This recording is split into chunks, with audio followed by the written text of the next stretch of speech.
Welcome to Conch Productions July 2025 Artist Chat. My name is Magaly Colimon-Christopher. I am the founding artistic director of Conch Productions. And this month, we are having some amazing guests.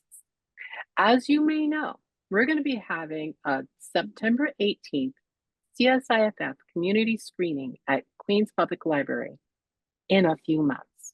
And in preparation for it, we're going to be interviewing our amazing featured filmmakers. And today, our featured filmmaker is Edwin Franko. Edwin Franko is a Puerto Rican, Mexican-American filmmaker who wrote and directed FUEGO, Conch International Film Festival's 2022 Best Screenwriter Award winning project. And we are thrilled to have him here, and you're going to get to know him better. And so let's just throw out the red carpet and say, hey, how you doing, Edwin? Fuego, fuego, fire, fire. Fuego, fuego, fuego. I wish I could like salsa dance, or I wish there was like a video of me like salsa dancing, because I've been like trained ever since I did the short. It unlocked a whole new passion for salsa dancing, and I haven't stopped since because of the Oh short. my God. So wait, hold I on. What inspired you to write Fuego? Was it because you wanted to learn how to dance? Was there a specific idea that sparked it? Or was it something that came out of the cosmos that planted in your head and you said, Fuego? Tell me more about how you were inspired to bring that project into being. So many things were happening at that year. My fire was ignited when In the Heights came out in 2021, and I felt like I could have directed that, but I had no narrative short film or narrative portfolio to show that I could direct that film. And so, what was I waiting for? I just kind of I had more than enough resources and support to do so to make a film, but I was doubting my writing capabilities. So I was doubting myself on writing a screenplay. So I just kind of forced myself to pick up a book and learn. And that book was not only just teaching me about story, but it was teaching me about my life, learning about my refusals of the call, my calls to adventure, my allies, my mentors. And it was teaching me perspective. And at the same time, I was trying to push my family and friends to pursue their passions in life. And they don't listen to me. They don't think they could. And so I wanted to understand that perspective, and I told that story from my own brother's perspective. What do I look like to him if I'm not listening to my brother? Who would I listen to? And I thought, well, for me, Edwin Ortiz, it's always been a girl that's brought out the best in me, and so I decided to use that. And making it a salsa film was a cultural touch and a tribute to my late father and his passion for salsa. I love how you shared how you were inspired to write it by watching this amazing play in the Heights. But then the thing is, you were in it. You directed it. You wrote it. So are you a trained actor, a trained writer, a trained director? What's your background? Or did you just say, I'm going to do this? I don't care about training. So I started off as a dancer, and in the theater world, I did theater because I was told that was the best way to get experience acting for the screen, and that has always been a passion or a desire of mine that I've been chasing since high school. And over time, as I was slowly waiting for opportunities, one opportunity in film led me to discover filmmaking at UCSD, at college. And I decided I had more ideas. Those directors were very encouraging. If it wasn't for those directors being very encouraging of my ideas as an actor, I wouldn't be very comfortable pitching more ideas. Not knowing I was producing, I was just trying to keep busy as an actor. Since I already knew actors, I could easily get locations. I just needed filmmakers with their equipment and editing expertise to help me bring these ideas to life or to collaborate. And I decided to go back to college to network and find more filmmakers to keep filming with, and being the first to pursue higher education in my family. I did not know you could transfer to university for I didn't know you could transfer to a university after community college. So when my professor put the idea of, oh, if you guys love filmmaking, you should go for an associate of science. I was like, cool, I'll go for that. And as I was raising my GPA, trying to prove to my counselor I was serious about film, She was like, cool, you're ready for the next phase. Let's get you ready to go to CSUN. And I thought, like, CSUN? Why CSUN? Why not San Diego State University? And then I started asking myself, where do the most serious filmmakers go? So that way I could continue to put myself in front of filmmakers so they could hire me as an actor. And I chose USC, top film school in the world. And I thought, like, I'm going to go there, not knowing, not aware of tuition, or I just told myself I was going to go. And I moved to Los Angeles, finished the remaining GEs I needed at Los Angeles State College, and was asking, jumping on as many USC productions as I could, asking students and professors any advice for students applying. What did you guys put on your personal statement? Doing, manifesting that I was going to go to USC, walking on that campus. And sure enough, I got in. So fast forward, pandemic was a nice reset. And I was shooting a lot of content for a lot of entrepreneurs and small businesses, and just kind of learning how do you create content for yourself? How do you truly work for yourself without having to wait for other people to give you work? And so I felt like movies was the answer. So I thought, okay, well, what am I waiting for? Okay, I need to tackle my fear of writing a story and writing a screenplay, not knowing that I wasn't aware of story and story beats and character archetypes and so many more elements to that, right? So once I understood that, once I saw the results, thanks to your festival giving me validation, winning best screenplay, the amount of work and because I cared to tell a story and I felt like it mattered the most on screenplay, right? That I just really I wanted it perfect. I wanted it that anybody that read it understood what I was doing, and people who didn't know me would take my word seriously. Thanks to this festival of your that I won best screenplay at, and one of the tools I won was Final Draft 12, and I decided after seeing the film festivals and the audience and what people seeing how much it stood out, just being a salsa film, I guess you could say, about discovering a passion. I felt like, oh, you know what, I should expand on this. I felt like this should be my feature film. I should, so by December of 2022, I decided to kind of get familiar with the software, play with it, and just start writing. And then I submitted it. We caught up at Urban World. So I was a finalist at Urban World, thanks to Final Draft 12, a tool you provided that I Oh my used. And God. so I love this. I love this. I love this so yeah, much. I was finalist. And yeah, I still, I had a hard time accepting that I never looked at myself as a screenwriter, even, but Mm. someone who tells story, yes, I'm very confident in telling story today. And even though I write screenplays, I still find it weird. I still haven't truly accepted that I'm a screenwriter, but I do, it's still, I'm still getting used to saying that. But yes, I'm very confident when it comes to telling story. It's made me a better actor, better director, just better, just a better artist, being able to communicate story or be on the same page with someone when it comes to telling story. Like we know that your film is going to be part of our CSIFF community screening, and the theme for this collection, because I purposely curated Fuego as part of it, because I really felt that love was an important through line in that. So, Mm. what do you hope the audience will feel inspired to think regarding the conversation of the impact of love in the Caribbean community?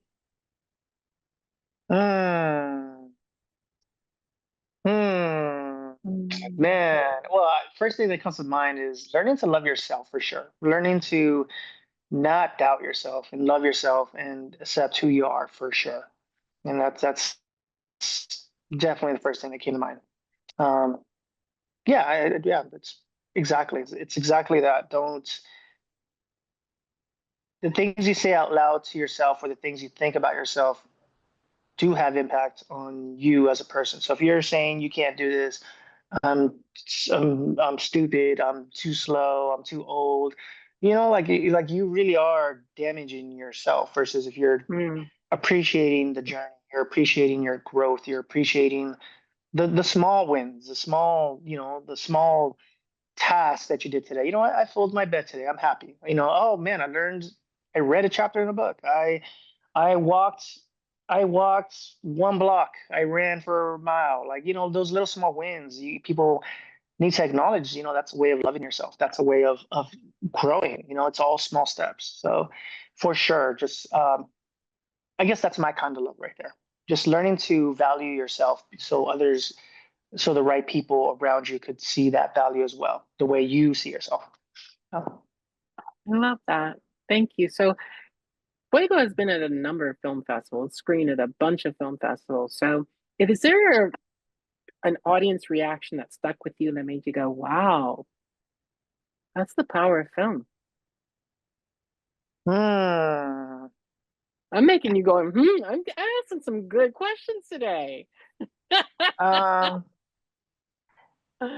so yeah, what's funny is that's so when I create the short, it's always amazing what people are talking about or what sticks with them.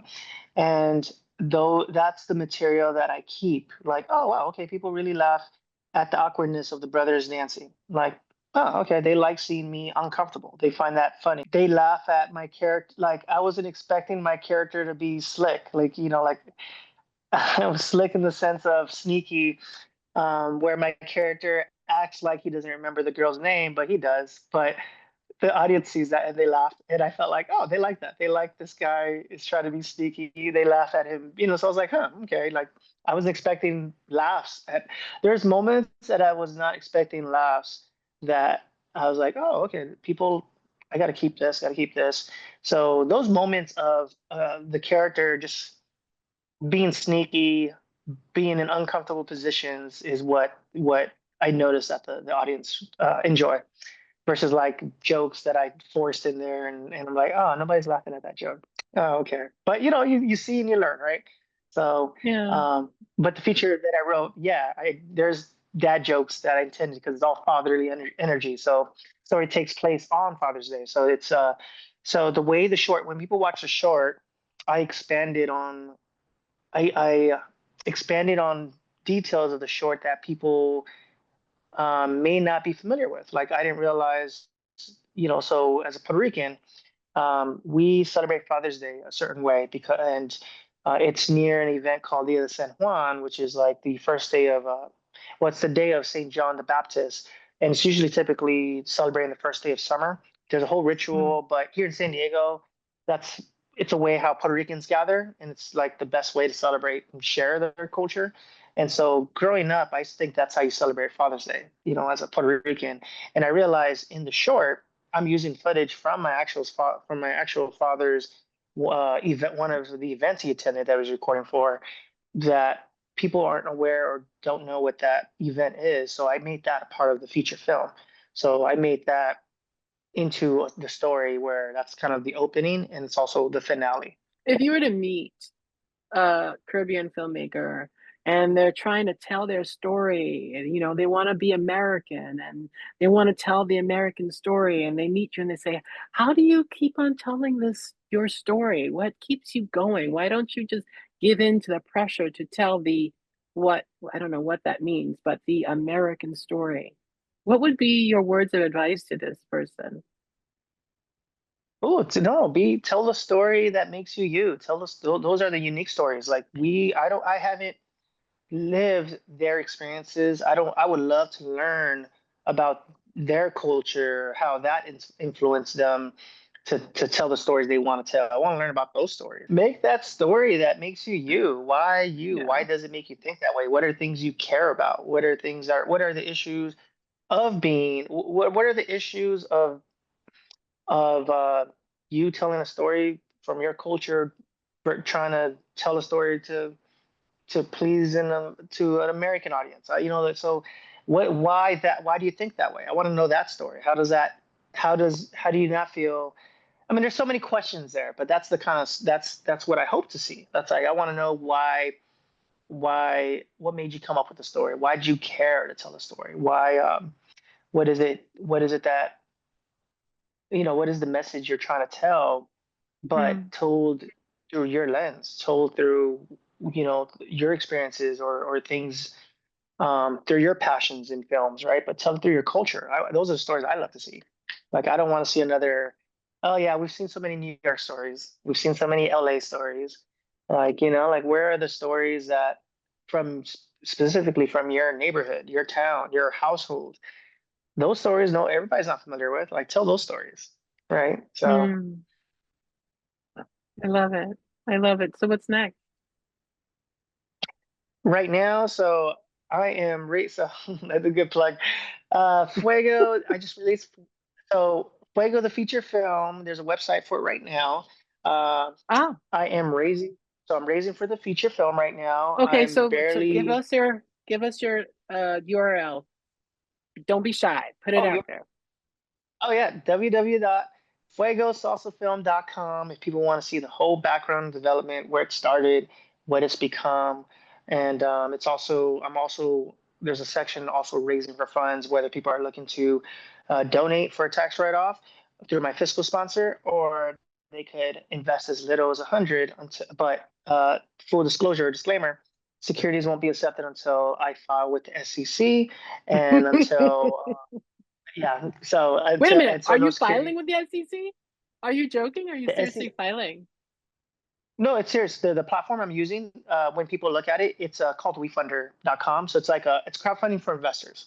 So there's a minimum there are reservation right now. People could reserve investments, but investments or securities won't be accepted until my minimum target raise is met. So meaning if people invested like 1,000, that money won't be touched until I hit my minimum target raise, and it won't be accepted until uh, the paperwork's filed with the SEC. However, people could reserve. They can reserve their investments. It serves as an investment portal, but yeah, it's kind of like an escrow account. I guess that's how I kind of look at it. But disclaimer, yes, these are Brilliant. just reservations.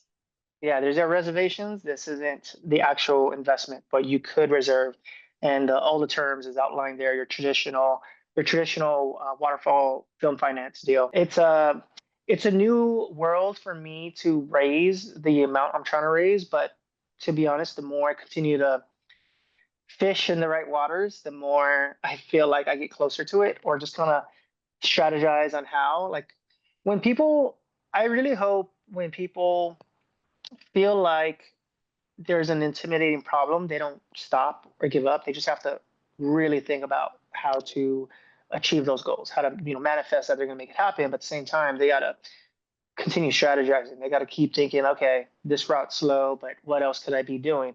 Okay, so there's the feature, but then there's also content that I need to create that don't require a big budget to showcase that I could do this. There's content that I should be creating right now that I am planning for, that showcases keeps me in this niche of salsa. This that I love doing. So yes, I'm raising for the feature, but it's like okay, I can't just sit around and wait for the feature. Like I need to keep myself busy. So right now I've been kind of learning to um, balance multiple projects, which continue to create and keep developing, and then staying prepared on a daily basis. There's no days off. You got to stay prepared Yeah. and just keep going out there and networking and building new relationships because this is the thing that I've kind of I was in a creative cave writing the feature. I didn't, no website, nothing. I was just like focused on writing. I really want to tell this feature, this story. And once I got that done, I started like, gathering the team, started doing budgeting, quoting, letting locations know. And then like, okay, how much should I do this for? How many days? Well, just doing everything I could in my power with my experience in like line producing to AD work, the directing work, just doing everything I could that doesn't require me to pay anybody, like just keeping myself busy. But when the time comes, like, I already did all this, did this, and like just, but now it's like, all right, what's holding me back? It's like, all right, well, I can't move forward until I hit this target. But this, like the the route that I be comfortable with is the crowdfunding route. It's just but reaching out to new people and offering my services and trying to network with potential investors and Right. trying to offer them something versus just the film. Like, like what else could I be doing? There's, like, oh wait, I'm very resourceful. Like I could create anything else for somebody in exchange. So it's using your services, your artistry as kind of like bartering, right? Bartering. But Bartering. It's the mhm. oldest thing that we've ever done as human beings, bartering. Yeah, Yeah, so it's like, yeah. what can you offer that's of value? Like, I mean, even it's like, yeah, I'll clean your dishes. I don't know, something like I'll clean your kitchen. I'll do anything. Just put a donation in my film. I am so inspired by talking with you, you know, and the power of teaching yourself. There's so much that you could possibly learn by just picking up a book. That's a billionaire mindset. You are a billionaire mindset filmmaker. Make it happen. I'm loving this. Thank you so much for inspiring me, Edwin, and for inspiring everybody Oh, watching today. Because that was a serious wake up conversation. Thank you. And I want everyone to come see FUEGO September 18th at Forest Hills Library, Queens Public Library, Forest Hills branch.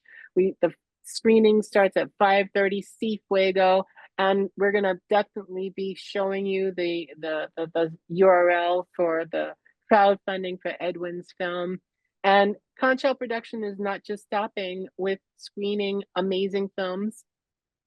Queens Public Library is hosting our Blue Light series. So September and October is super busy. We are doing a lot, and all of our offerings are free because we need you to recognize what amazing stories are out there and the amazing artists that are looking for an audience to support them. So come on out, support Conch Productions. Come on out, come to see these films. Come on out, come to see our featured workshop readings of Sons of an Unknown Father by Reynaldo Pineda and The Buzzer by Chandra Thomas. And hey, if you can't keep up with everything I just said, follow us on Instagram. Follow us on Twitter, and I'll see you soon.